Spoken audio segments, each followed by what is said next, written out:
ये बिटिया जो सालू के, इसने पूछा है आपका राम क्या कहता है? मैंने झूठे लोगों को जीतते हुए देखा है। फिल्म देखती है बेटा 3 घंटे की, 2.5 घंटे की। 2 घंटा 50 मिनट की फिल्म हीरो की नहीं होती, खलनायक की होती है। वो शहर पे कब्जा करता है, लोगों को परेशान करता है, अपहरण करता है, बलात्कार करता है, लोगों का खून चूसता है। अचानक किसी झोंपड़ी से किसी माँ का लाल पैदा होता है और आखिरी सीन में मार मार के उसका भुस बनाता है, पूरा देश ताली बजाता है। तो याद रखो, रावणों की लंका 100 साल चले या 200 साल चले, एक ना एक दिन किसी कौशल्या के बेटे को घर से निकलना है और रावण की लंका में आग लगानी है। यह तय बात है, समय की प्रतीक्षा है। राम कथा ने तो सुनाया ही है। इस बिटिया ने पूछा है कि सत्य को चुनूं कि असत्य को चुनूं? बाली और सुग्रीव में चुनने के समय राम के मानस में यही सवाल आया होगा। बाली को चुनने तो अभी काम हो जाएगा, रावण को परास्त करना 2 मिनट का काम है। क्योंकि बाली 3 बार रावण को परास्त कर चुका है। सुग्रीव को तो पता भी नहीं है रावण कैसा दिखता है। बाली तो मार लगा चुका है। बाली ने तो पीटने के बाद उसकी पोटली बनाई, यहां दबाई और 7 सागरों के चक्कर लगाए। लेकिन राम ने बाली को नहीं चुना, क्योंकि बाली खल पात्र है। उसने अनुज वधू के साथ दुराचार किया है, इसलिए राम ने सुग्रीव को चुना।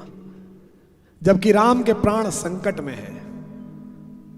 उनकी प्रिया, उनकी पत्नी भगवती सीता रावण के बंधन में है। अभी बाली से मदद मिल जाए, अभी काम हो जाएगा। मुश्किल लगता है, लेकिन अंततः काल के शिलालेख में वही लोग याद रखे जाते हैं जिन्होंने अच्छे साध्य के लिए अच्छे साधन का उपयोग किया। जीवन में जब भी अवसर मिले तो सत्य और सफलता में से किसे चुनना चाहिए? क्योंकि मैंने कई बार झूठों को जीतते हुए देखा है। बेटा मैंने भी देखा है, तूने तो एक बार ही देखा, मैंने कई बार देखा है। 21 साल की बिटिया है ये। क्या सिर्फ मंजिल महत्वपूर्ण है या रास्ता भी? आपका राम क्या कहता है? ये जो साल्लुके है, इसको 2 दिन में जो सुना इसने और आज जो सुनेगी, मैं आशा करता हूं कि इसके जीवन में वही प्रकाश जलेगा जो राम को सुनने के बाद चलता है। ये तो महाराष्ट्र है और ये पुणे है, जहां बाबा तिलक ने बताया है कि बंधन में होना बाध्य होना नहीं है। अंग्रेजों ने उनका शरीर मांडले जेल में बंद कर दिया, लेकिन अंग्रेज उनकी चेतना नहीं रोक पाए। श्रीमद् भागवत गीता पर जो बाबा तिलक ने भाष्य लिख दिया, बड़े से बड़े विद्वान भी ऐसा भाष्य नहीं लिख पाएंगे जो उन्होंने जेल में रहकर लिख दिया। राम का पूरा जीवन यही सिखाता है कि यदि साधन पवित्र नहीं है तो साध्य पवित्र हो ही नहीं सकता। हम अक्सर इस समस्या से जूझते हैं, मैं भी जूझा हूं। अब तो ऊहापोह मिट गई, पिछले 10 वर्ष से मिट गई। कबीर कहते ना,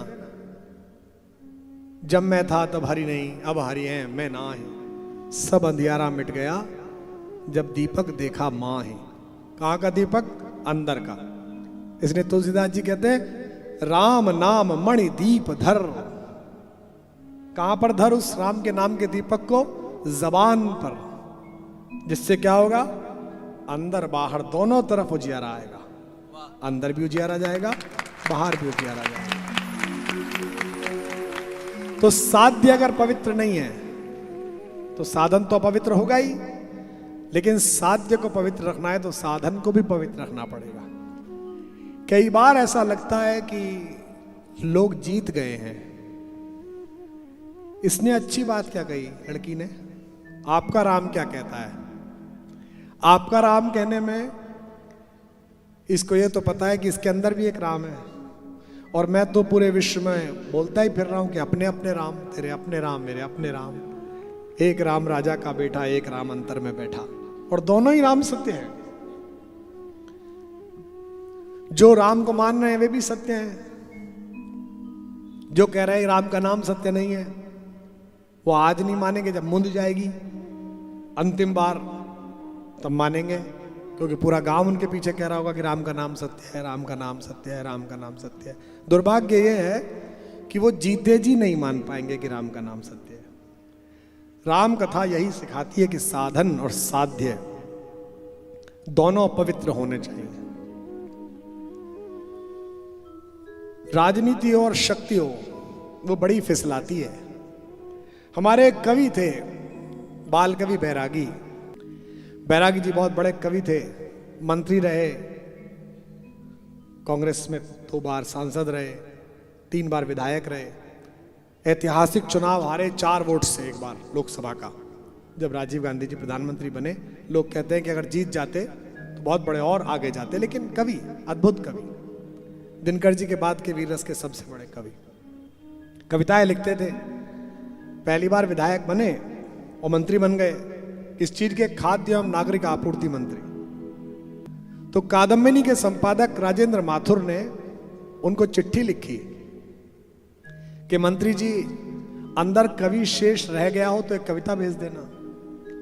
अब ये ताना था एक राजनेता जिसने कविता का पथ छोड़कर शुक्र का पथ इस्तेमाल किया है। आप जानते हैं ज्योतिष में शुक्र राजनीति की दशा है।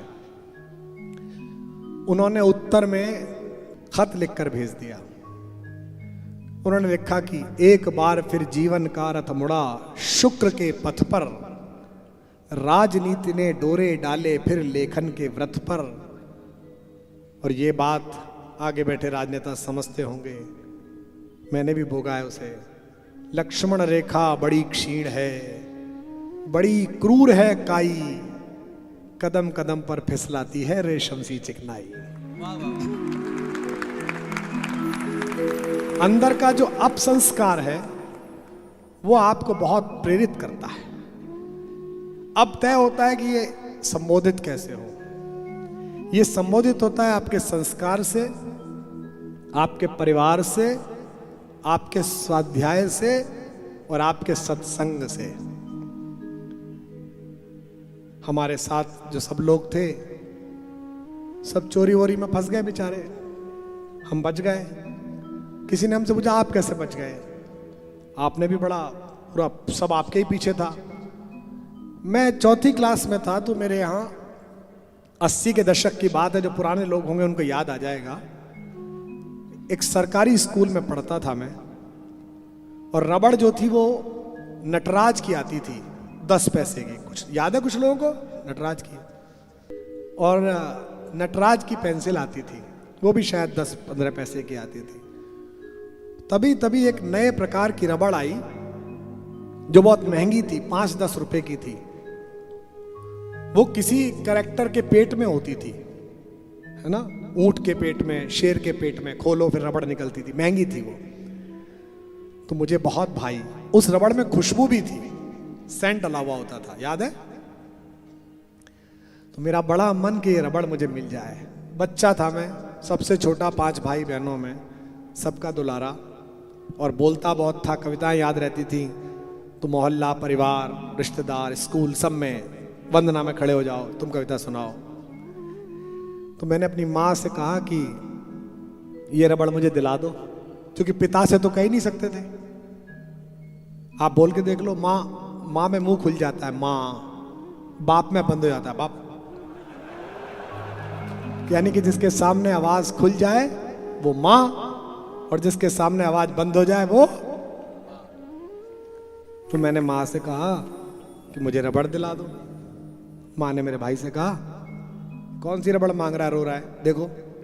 उस सामने स्टेशनरी की दुकान पे गया, बोला माँ वो तो 10 रुपए की है। उन दिनों दूध आता था 1 रुपए लीटर, देसी घी आता था 21 रुपए का, मुझे याद है। तो मेरी माँ ने कहा नहीं, आधा किलो घी खिलाऊंगी, रबड़ क्यों दिलाऊं? रबड़ नहीं मिली, मन में लोभ आ गया।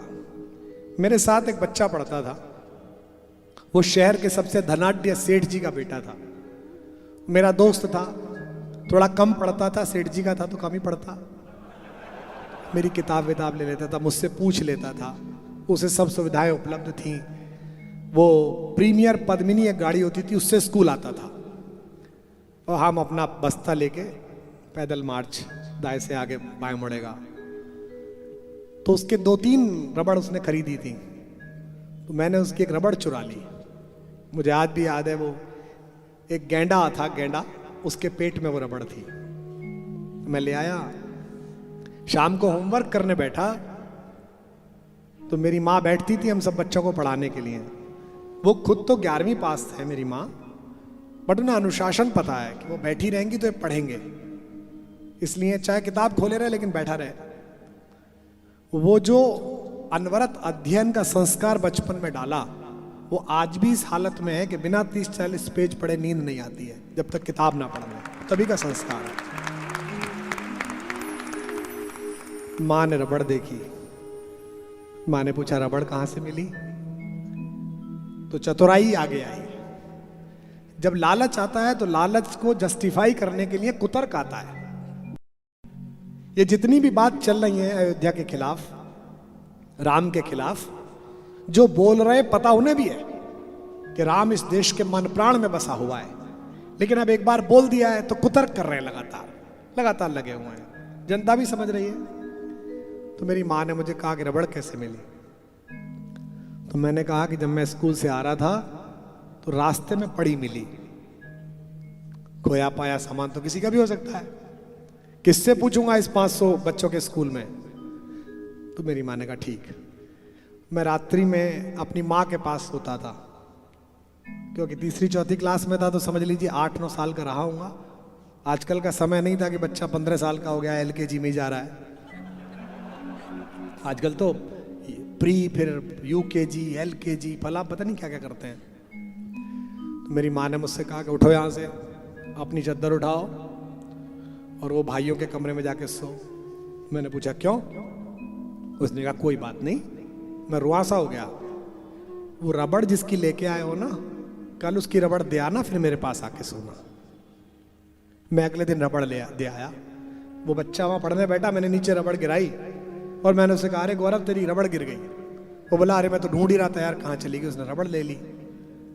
अगर उस दिन मेरी माँ ने मेरे रबड़ चुराने के अपराध को जस्टिफाई कर लिया होता कि कमाल आया, तो आज मैं भी वहीं होता जहां वहां बैठे हुए सारे के सारे, वहीं मैं भी। तो साध्य और साधन की शुचिता ये राम की कहानी सिखाती है। ये बिटिया जो साल्लुक है, इसने पूछा है आपका राम क्या कहता है, मैंने झूठे लोगों को जीतते हुए देखा है। फिल्म देखती है बेटा 3 घंटे की, 2.5 घंटे की।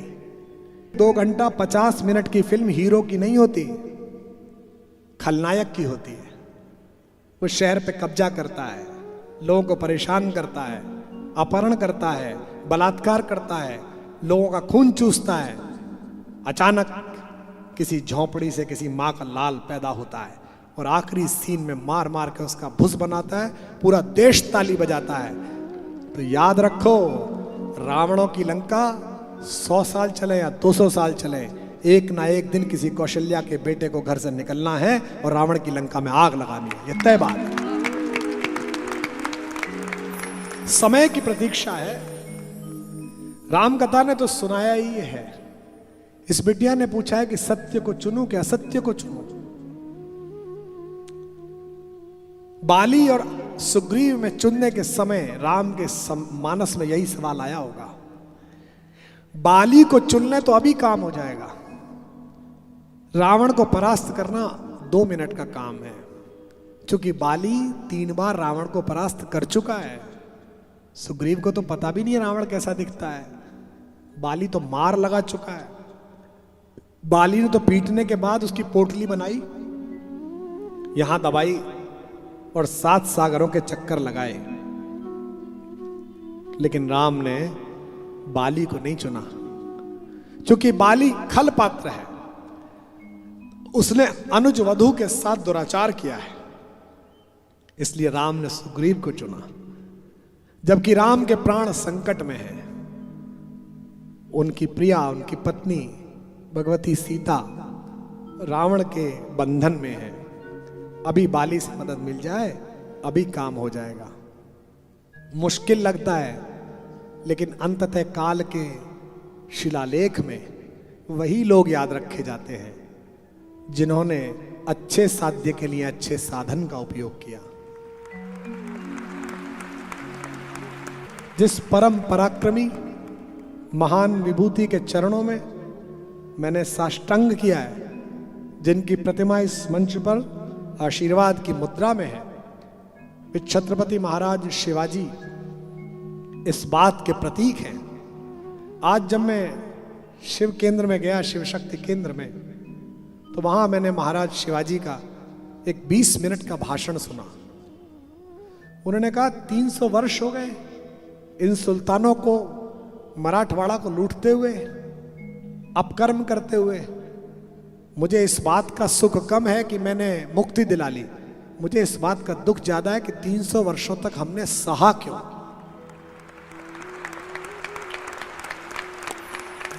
महाराज शिवाजी हो, महाराणा प्रताप हो, या एक छोटी सी रियासत की रानी जिसने अपने वैधव्य में अपने नवजात शिशु को पीठ के कंधे से बांधा और अपने अश्व की वल्गाएं अपने दोनों दांतों में दबाकर कहा, जब तक लहू की अंतिम बूंद प्राणों में शेष है, अंग्रेजों की औकात नहीं कि मेरी झांसी पर कब्जा कर सके।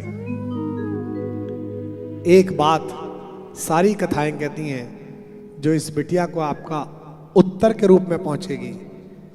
युद्धों में इतिहास इस बात से नहीं लिखे जाते कि जीत किसको मिली, युद्ध के इतिहास में प्रासंगिकता इस बात की होती है कि गोली छाती पर खाई कि पीठ पर खाई।